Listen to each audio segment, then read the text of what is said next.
അമൃത് Veni hair elixir presents daily news പ്രഭാത വാർത്തകൾ powered by Pulimoottil silks KSFE. ഈ ആണുങ്ങൾക്ക് മാത്രം എന്താ ഇത്ര അധികം നെറ്റ് കെയറിലും ഹെയർ ലോസ് ഒക്കെ ഉണ്ടാവണേ? ആണുങ്ങളുടെ ഹെയർ ലോസിന്റെ മേജർ റീസൺസ് തന്നെ ഡിഫറെന്റ് ആണ്. സ്കാൽപ്പിലുള്ള 5 ആൽഫ റിഡക്ടേസ് എന്ന എൻസൈം നിങ്ങളുടെ ഹോർമോണുമായി ചേർന്ന് ഹെയർ ഫോളിക്കിൾസിനെ ചുരുക്കുന്നു. Amrut Veni hair elixir for men use ചെയ്യൂ. പുരുഷന്മാർക്ക് വേണ്ടി ബയോടെക്നോളജി പ്രകാരം പ്രത്യേകം ഡെവലപ്പ് ചെയ്തത്. നമസ്കാരം, ഞാൻ ഡെയ്സി ബിജു. ഡെയിലി ന്യൂസിന്റെ പ്രഭാത വാർത്തകളിലേക്ക് സ്വാഗതം. ഇന്ന് ഫെബ്രുവരി 6 വ്യാഴാഴ്ച. സംസ്ഥാന ബജറ്റ് നാളെ. തദ്ദേശ സ്വയംഭരണ സ്ഥാപനങ്ങളിലേക്കുള്ള തിരഞ്ഞെടുപ്പും അടുത്ത വർഷം വരുന്ന നിയമസഭാ തെരഞ്ഞെടുപ്പും മുൻനിർത്തി ധനമന്ത്രി KN ബാലഗോപാൽ നാളെ അവതരിപ്പിക്കുന്ന സംസ്ഥാന ബജറ്റിൽ ക്ഷേമ പദ്ധതികൾക്ക് മുൻതൂക്കം നൽകിയേക്കും. ക്ഷേമ പെൻഷൻ 200 രൂപ കൂട്ടാൻ സാധ്യതയുണ്ടെന്നും റിപ്പോർട്ടുകൾ. സംസ്ഥാനത്ത് വ്യാവസായിക നിക്ഷേപം ആകർഷിക്കാൻ കൂടുതൽ ഇളവ് പ്രഖ്യാപിച്ചേക്കുമെന്നും സൂചനകൾ. സംസ്ഥാനത്ത് സ്വകാര്യ സർവകലാശാലകൾക്ക് അനുമതി നൽകാനുള്ള ബില്ലിൽ ആശങ്കയും എതിർപ്പും ഉന്നയിച്ച് CPI. കൂടുതൽ ചർച്ചയും പഠനവും ആവശ്യമാണെന്ന് മന്ത്രിസഭാ യോഗത്തിൽ P. പ്രസാദ് ആവശ്യപ്പെട്ടു. ഉന്നത വിദ്യാഭ്യാസ മന്ത്രി യോഗത്തിൽ പങ്കെടുക്കാത്ത സാഹചര്യം കൂടി കണക്കിലെടുത്ത് ബിൽ പരിഗണിക്കുന്നത് മാറ്റിവച്ചു. സ്വകാര്യ സർവകലാശാല വന്നാൽ പ്രതിഷേധിക്കുമെന്ന് AIYF വ്യക്തമാക്കി. പുരുഷ വിദ്വേഷ സംവിധാനമല്ല വനിതാ കമ്മീഷനുകളെന്ന് കേരള വനിതാ commission chairperson advocate P. Sathidevi. Thiruvananthapuram techno park ജീവനക്കാർക്കായി സംഘടിപ്പിച്ച പോഷ് ആക്ട് 2013 ബോധവൽക്കരണ ക്ലാസ് ഉദ്ഘാടനം ചെയ്ത് സംസാരിക്കുകയായിരുന്നു ചെയർപേഴ്സൺ. സ്ത്രീവിരുദ്ധ സമീപനം സ്വീകരിക്കുന്നവർക്കെതിരെ കേസെടുക്കുവാനായി സ്ത്രീപക്ഷ നിയമങ്ങൾ ഉണ്ടാകുമ്പോൾ ആ നിയമങ്ങളുടെ പരിരക്ഷ സ്ത്രീകൾക്ക് ലഭിക്കുന്നുണ്ടെന്ന് ഉറപ്പുവരുത്തുകയാണ് വനിതാ കമ്മീഷൻ ചെയ്യുന്നതെന്നും അവർ പറഞ്ഞു. കൊല്ലം കോർപ്പറേഷൻ ഡെപ്യൂട്ടി മേയർ സ്ഥാനം CPI നേതാവ് കൊല്ലം മധു രാജിവച്ചു. മേയർ സ്ഥാനം പങ്കിടുന്നതിനെ ചൊല്ലിയുള്ള ധാരണ CPM പാലിക്കാത്തതാണ് രാജിക്ക് കാരണം.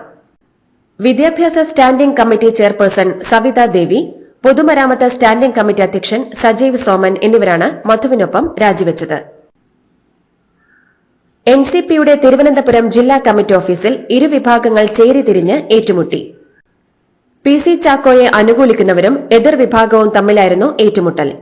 PC ചാക്കോ നിയമിച്ച പുതിയ ജില്ലാ പ്രസിഡന്റ് സതീഷ് കുമാർ ജില്ലാ കമ്മിറ്റി ഓഫീസിൽ എത്തിയതോടെയാണ് പ്രശ്നങ്ങളുടെ തുടക്കം.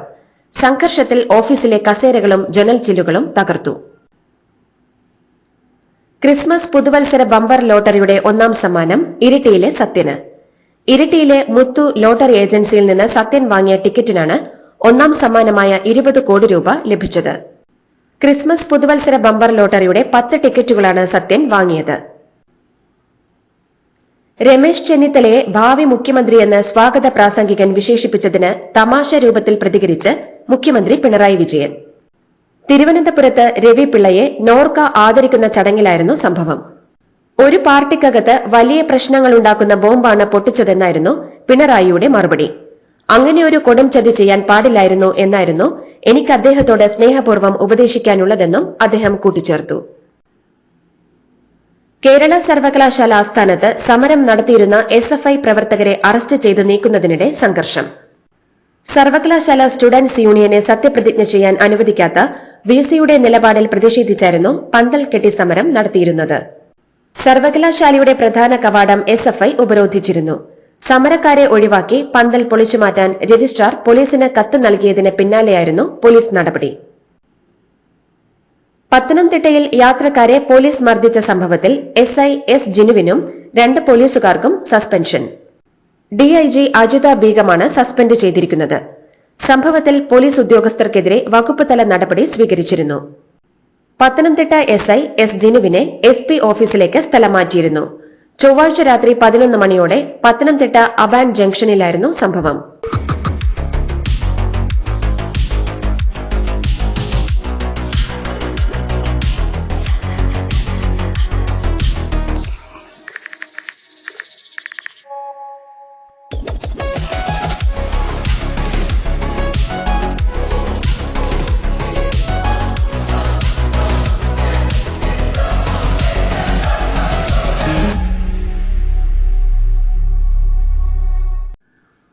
വഴിയടച്ച രാഷ്ട്രീയ പാർട്ടികൾ നടത്തിയ പരിപാടികളിലുള്ള കോടതിയെ ലക്ഷ്യ നടപടിയിൽ ഖേദം പ്രകടിപ്പിച്ചും മാപ്പപേക്ഷിച്ചും സംസ്ഥാന പോലീസ് മേധാവി.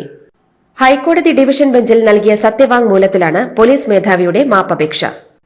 കോടതിയെ ലക്ഷ്യ നടപടികളിൽ നിന്ന് ഒഴിവാക്കണമെന്നും സംസ്ഥാന പോലീസ് മേധാവി സത്യവാങ്മൂലത്തിൽ ആവശ്യപ്പെട്ടു. അതേസമയം കേസിൽ ഹാജരാകുന്നതിൽ ഇളവ് തേടി സിപിഎം സംസ്ഥാന സെക്രട്ടറി എം വി ഗോവിന്ദനും കോടതിയെ സമീപിച്ചു. കേസിനെ ഭയന്ന നിലപാടിൽ നിന്ന് പിന്നോട്ടു പോയതിൽ KR മീരയെ അഭിനന്ദിക്കുന്നുവെന്ന് രാഹുൽ ഈശ്വർ. ഇത് പുരുഷന്മാരുടെ വിജയമാണ്. തീവ്ര ഫെമിനിസത്തിനെതിരായ പുരുഷന്മാരുടെ വിജയമായി ഇതിനെ കണക്കാക്കാമെന്നും രാഹുൽ. കൊലപാതകത്തെ ന്യായീകരിക്കുന്ന വിദ്വേഷ പ്രസംഗം നടത്തിയെന്നാരോപിച്ച് പരാതി നൽകിയ സംഭവത്തിൽ രാഹുലിന് മറുപടിയുമായി എഴുത്തുകാരി KR മീര രംഗത്തെത്തിയതിന് പിന്നാലെയാണ് അദ്ദേഹം വീഡിയോ പങ്കുവച്ചത്. പകുതി വിലയ്ക്ക് ഇരുചക്ര വാഹനങ്ങളും വീട്ടുപകരണങ്ങളും നൽകുമെന്ന് വിശ്വസിപ്പിച്ച് സാമ്പത്തിക തട്ടിപ്പ് നടത്തിയതായുള്ള പരാതികൾക്ക് പിന്നാലെ അഡ്വാൻസ് തുക തിരികെ നൽകി BJP നേതാവ് AN രാധാകൃഷ്ണൻ ചെയർമാനായ സൊസൈറ്റി. ഇടപ്പള്ളിയിലെ ഓഫീസിലെത്തുന്നവർക്ക് 13-ാം തീയതി രേഖപ്പെടുത്തിയ ചെക്കാണ് സൊസൈറ്റി നൽകുന്നത്. സാമ്പത്തിക തട്ടിപ്പ് കേസിൽ അറസ്റ്റിലായ മുഖ്യപ്രതി അനന്തകൃഷ്ണന് AN രാധാകൃഷ്ണനുമായി ബന്ധമുണ്ടെന്ന് നേരത്തെ ആരോപണം ഉയർന്നിരുന്നു. വടകരയിൽ വീണ്ടും CPM വിമതരുടെ പ്രകടനം. CPM ശക്തി കേന്ദ്രമായ മുടപ്പിലാവിലാണ് 20ഓളം പ്രവർത്തകർ പ്രകടനം നടത്തിയത്. വടകരയിൽ നിന്നുള്ള നേതാവ് PK ദിവാകരനെ ജില്ലാ കമ്മിറ്റിയിൽ നിന്ന് ഒഴിവാക്കിയതിൽ പ്രതിഷേധിച്ചാണ് പ്രകടനം. പാർട്ടി നേതൃത്വം പ്രശ്നപരിഹാരത്തിന് ശ്രമങ്ങൾ നടത്തവെയാണ് വീണ്ടും വിമതരുടെ പ്രതിഷേധം ഉണ്ടായത്. നേരുള്ളവനെ മുറിച്ചു മാറ്റുന്നു എന്നായിരുന്നു പ്രവർത്തകരുടെ മുദ്രാവാക്യം. വയനാട് ജില്ലയിലെ കുറിച്യാട് കാടിനുള്ളിൽ 2 കടുവകളെ ചത്ത നിലയിൽ കണ്ടെത്തി. കുട്ടമുണ്ടയിലും ഒരു കടുവയെ ചത്ത നിലയിൽ കണ്ടെത്തി. കടുവകൾ പരസ്പരം ഏറ്റുമുട്ടി ചത്തതെന്നാണ് സംശയം. ഫോറസ്റ്റ് ഉദ്യോഗസ്ഥരാണ് പെട്രോളിംഗിനിടെ കടുവകളുടെ ജഡം കണ്ടെത്തിയത്. കാസർകോട് കൊളത്തൂരിൽ പുലി തുരങ്കത്തിൽ കുടുങ്ങി. ചാളക്കാട് മടന്തക്കോട് കവുങ്ങിൻ തോട്ടത്തിന് സമീപമുള്ള തുരങ്കത്തിലാണ് പുലി കുടുങ്ങിയത്. മനുഷ്യനിർമ്മിതമല്ലാത്ത തുരങ്കമാണ് ഇത്. കഴിഞ്ഞ ദിവസങ്ങളിൽ പ്രദേശത്ത് പുലി ഇറങ്ങിയിരുന്നു. വനം വകുപ്പ് പുലിക്കായി കൂടുവെക്കാനുള്ള നീക്കത്തിലായിരുന്നു. ഈ സമയത്താണ് പുലി തുരങ്കത്തിൽ കുടുങ്ങിയത്. തിരുവനന്തപുരം വെള്ളറടയിൽ മെഡിക്കൽ വിദ്യാർത്ഥിയായ മകൻ അച്ഛനെ വെട്ടിക്കൊന്നു. കിളിയൂർ സ്വദേശി ജോസ് ആണ് കൊല്ലപ്പെട്ടത്. കൊലപാതകത്തിന് ശേഷം മകൻ പ്രദീപ് പോലീസ് സ്റ്റേഷനിലെത്തി കീഴടങ്ങി. 28 വയസ്സുകാരനായ ഇയാൾ ചൈനയിൽ MBBS പഠിക്കുകയായിരുന്നു. കൊറോണ കാലത്ത് വിദ്യാഭ്യാസം മുടങ്ങി നാട്ടിലെത്തിയതെന്നാണ് വിവരം. സ്വതന്ത്രമായി ജീവിക്കാൻ അനുവദിക്കാത്തതിനാലാണ് അച്ഛനെ കൊലപ്പെടുത്തിയതെന്ന് പ്രദീപ് പോലീസിനോട് പറഞ്ഞതായും റിപ്പോർട്ടുകളുണ്ട്. കോഴിക്കോട് കുറ്റ്യാടി ചുരത്തിൽ വച്ച് ജനുവരി 31-നുണ്ടായ അപകടത്തിൽ പൊള്ളലേറ്റ് ചികിത്സയിലായിരുന്ന കുറ്റ്യാടി കുണ്ടുതോട് സ്വദേശി PP രാജരത്നദാസൻ മരിച്ചു. ചികിത്സയിലിരിക്കെ കോഴിക്കോട് മെഡിക്കൽ കോളേജിൽ വെച്ചാണ് മരണം സംഭവിച്ചത്. ചുരത്തിലെ 3-ാം വളവിൽ വെച്ച് രാജൻ സഞ്ചരിച്ച കാറിന് തീപിടിച്ചാണ് ഗുരുതരമായി പൊള്ളലേറ്റത്. മലയാളി നഴ്സിംഗ് വിദ്യാർത്ഥിനി അനാമിക കർണാടകയിൽ ആത്മഹത്യ ചെയ്ത സംഭവത്തിൽ കോളേജ് മാനേജ്മെന്റിനും പ്രിൻസിപ്പലിനുമെതിരെ പെൺകുട്ടിയുടെ കുടുംബവും ബന്ധുക്കളും.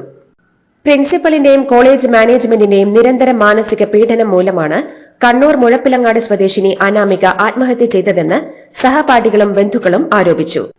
കനകപുരയിലെ ദയാനന്ദ സാഗർ നഴ്സിംഗ് കോളേജിലെ 1-ാം വർഷ നഴ്സിംഗ് വിദ്യാർത്ഥിനിയായിരുന്നു കണ്ണൂർ മുഴപ്പിലങ്ങാട് സ്വദേശിനി അനാമിക. മലപ്പുറം എളങ്കൂരിൽ വിഷ്ണുജി എന്ന യുവതി ഭർതൃപീഡനത്തെ തുടർന്ന് ആത്മഹത്യ ചെയ്ത കേസിൽ അറസ്റ്റിലായ ഭർത്താവ് പ്രഭിന്റെ ജാമ്യാപേക്ഷ തള്ളി കോടതി. Manjeri judicial first class magistrate കോടതിയാണ് പ്രഭിന്റെ ജാമ്യാപേക്ഷ തള്ളിയത്. മോൾക്ക് ബർത്ത്ഡേ ഗിഫ്റ്റ് വാങ്ങണ്ടേ? ഷോപ്പിൽ കൊണ്ടുപോയി ഇഷ്ടമുള്ളത് വാങ്ങിക്കൊടുക്കാം. അപ്പൊ ഏട്ടൻ വരുന്നുണ്ടോ? ഗിഫ്റ്റ് കാർഡ് വരും. അതെ, ഓരോ ചിട്ടിയിലും ഒരാൾക്ക് 5000 രൂപയുടെ ഗിഫ്റ്റ് കാർഡ് സമ്മാനം. മെഗാ സമ്മാനമാണെങ്കിലോ പുതുപുത്തൻ ബെൻസ് കാർ. 2-ാം സമ്മാനം ഇന്നോവ ക്രിസ്റ്റ, അതും 17 ഇത്തവണ സമ്മാനങ്ങളുടെ നക്ഷത്ര തിളക്കവുമായി KSFT ഗാലക്സി ചിട്ടികൾ. നിയമസഭാ തെരഞ്ഞെടുപ്പിൽ ദില്ലി ജനത വിധിയെഴുതി. 60% പോളിംഗ് രേഖപ്പെടുത്തിയെന്നാണ് കണക്ക്. രാജ്യ തലസ്ഥാനം ഇനി ആര് ഭരിക്കുമെന്ന് 13,766 ബൂത്തുകളിലായി 70 മണ്ഡലങ്ങളിലെ ജനങ്ങളാണ് വോട്ട് രേഖപ്പെടുത്തിയത്. ദില്ലി നിയമസഭാ തെരഞ്ഞെടുപ്പിലെ വോട്ടെടുപ്പിന് ശേഷം പുറത്തുവന്ന എക്സിറ്റ് പോൾ ഫലങ്ങളിൽ ഭൂരിപക്ഷവും BJPക്ക് അനുകൂലം. കൂടുതൽ എക്സിറ്റ് പോൾ ഫലങ്ങൾ ഇന്ന് പുറത്തുവരും. ഇന്നലെ പുറത്തുവന്ന എക്സിറ്റ് പോളുകളിൽ ഭൂരിപക്ഷവും BJP അധികാരത്തിലെത്തുമെന്നാണ് പ്രവചനം. എന്നാൽ ഈ പ്രവചനങ്ങൾ തള്ളുകയാണ് Aam Aadmi party. Exit poll ഫലങ്ങൾ അനുകൂലമായതോടെ വലിയ ആത്മവിശ്വാസത്തിലാണ് BJP ക്യാമ്പ്. അതേസമയം കോൺഗ്രസ് ചിത്രത്തിലില്ല എന്നാണ് എക്സിറ്റ് പോൾ ഫലങ്ങൾ സൂചിപ്പിക്കുന്നത്. ഡൽഹി നിയമസഭാ തെരഞ്ഞെടുപ്പിന്റെ എക്സിറ്റ് പോൾ ഫലങ്ങൾ സ്വാഗതം ചെയ്ത് ബിജെപി. ഡൽഹിയിലെ ജനങ്ങളെ അഭിനന്ദിക്കുകയാണെന്നും അവർ ബിജെപിക്ക് ഏറെ സ്നേഹവും അനുഗ്രഹവും നൽകിയെന്നും ബിജെപി ഡൽഹി അധ്യക്ഷൻ വീരേന്ദ്ര സച്ദേവ പറഞ്ഞു. ആപ്ത ഡൽഹി വിടുകയാണെന്നും ഡൽഹിയിൽ ബിജെപി വരുന്നുവെന്നും അഴിമതിയില്ലാത്ത സർക്കാരും വികസനവുമാണ് ഡൽഹിയിലെ ജനങ്ങൾക്ക് വേണ്ടതെന്നും അദ്ദേഹം പറഞ്ഞു. അമേരിക്കയിൽ നിന്നുള്ള അനധികൃത കുടിയേറ്റക്കാരായ ഇന്ത്യക്കാരെ സൈനിക വിമാനത്തിൽ ഇന്ത്യയിലേക്ക് തിരിച്ചയച്ചതിനെതിരെ ശശി തരൂർ. അമേരിക്കയ്ക്ക് ഇവരെ സാധാരണ വിമാനങ്ങളിൽ തിരിച്ചയക്കാമായിരുന്നെന്നും രേഖകളില്ലാത്തവരെ തിരിച്ചയക്കുന്നതിൽ എതിർപ്പില്ലെന്നും ശശി തരൂർ പ്രതികരിച്ചു. അനധികൃത കുടിയേറ്റക്കാർക്കായി ഇന്ത്യയ്ക്ക് സമ്മർദ്ദം ചെലുത്താൻ കഴിയില്ലെന്നും ഇന്ത്യയിൽ ബംഗ്ലാദേശികൾ അനധികൃതമായി കഴിയുന്നുണ്ടെങ്കിൽ അവരെ തിരിച്ചയക്കാൻ ഇന്ത്യയ്ക്ക് അവകാശമുണ്ടെന്നും അദ്ദേഹം പറഞ്ഞു. അമേരിക്കൻ സൈനിക വിമാനത്തിൽ മടങ്ങിയെത്തിയവരിൽ 13 കുട്ടികളും 25 സ്ത്രീകളുമടക്കം 104 ഇന്ത്യക്കാരാണ് ഉണ്ടായിരുന്നത്. തിരുപ്പതി ജീവനക്കാർ ഹൈന്ദവാചാരങ്ങൾ പാലിക്കണമെന്ന നിയമം ലംഘിച്ചുവെന്ന് കണ്ടെത്തിയതിന് പിന്നാലെ 18 ഹൈന്ദവേതര ജീവനക്കാർക്കെതിരെ നടപടിയുമായി തിരുപ്പതി ദേവസ്ഥാനം. ഇവർ ഹൈന്ദവേതര ആചാരങ്ങൾ പിന്തുടരുന്നുവെന്ന് കണ്ടെത്തിയതിന് പിന്നാലെയാണ് നടപടി. രാജ്യത്തെ എല്ലാ സ്ഥാപനങ്ങളുടെയും നേതൃസ്ഥാനങ്ങളിൽ ദളിതരും ദുർബല വിഭാഗക്കാരും എത്തുന്ന ദിവസത്തിനായി താൻ കാത്തിരിക്കുകയാണെന്ന ലോക്സഭാ പ്രതിപക്ഷ നേതാവ് രാഹുൽ ഗാന്ധി. സ്വാതന്ത്ര്യ സമര സേനാനിയും പ്രമുഖ ദളിത് വ്യക്തിത്വവുമായ ജഗൻലാൽ ചൌധരിയുടെ ജന്മവാർഷിക ചടങ്ങിൽ സംസാരിക്കുകയായിരുന്നു അദ്ദേഹം. ഔദ്യോഗിക ആവശ്യങ്ങൾക്ക് ചാറ്റ് ജിപിടിയും ഡീപ് സീക്കും ഉൾപ്പെടെയുള്ള AI ചാറ്റ് ബോട്ടുകൾ ഉപയോഗിക്കുന്നത് ഒഴിവാക്കണമെന്ന് സർക്കാർ ഉദ്യോഗസ്ഥരോട് കേന്ദ്ര ധനമന്ത്രാലയം. ഡാറ്റ സുരക്ഷിതത്വം ചൂണ്ടിക്കാട്ടിയാണ് നടപടി. 2025 ഏറ്റവും കരുത്തരായ രാജ്യങ്ങളുടെ പട്ടിക പുറത്തുവിട്ട് ഫോർബ്സ്. നേതൃത്വം, സാമ്പത്തിക സ്വാധീനം, രാഷ്ട്രീയ ശക്തി, അന്താരാഷ്ട്ര സഖ്യങ്ങൾ, സൈനിക ശക്തി എന്നിവയുൾപ്പെടെ നിരവധി നിർണായക ഘടകങ്ങളെ അടിസ്ഥാനമാക്കിയാണ് റാങ്കിംഗ്. പട്ടികയിൽ അമേരിക്ക 1-ാം സ്ഥാനത്തും ചൈന 2-ാം സ്ഥാനത്തും ഇസ്രായേൽ 10-ാം സ്ഥാനത്തുമാണ്. പട്ടികയിൽ 12-ാമതാണ് ഇന്ത്യയുടെ സ്ഥാനം. ജന്മാവകാശ പൌരത്വം നിർത്തലാക്കണമെന്ന പ്രസിഡന്റ് ഡൊണാൾഡ് ട്രംപിന്റെ ഉത്തരവ് US കോടതി വീണ്ടും തടഞ്ഞു.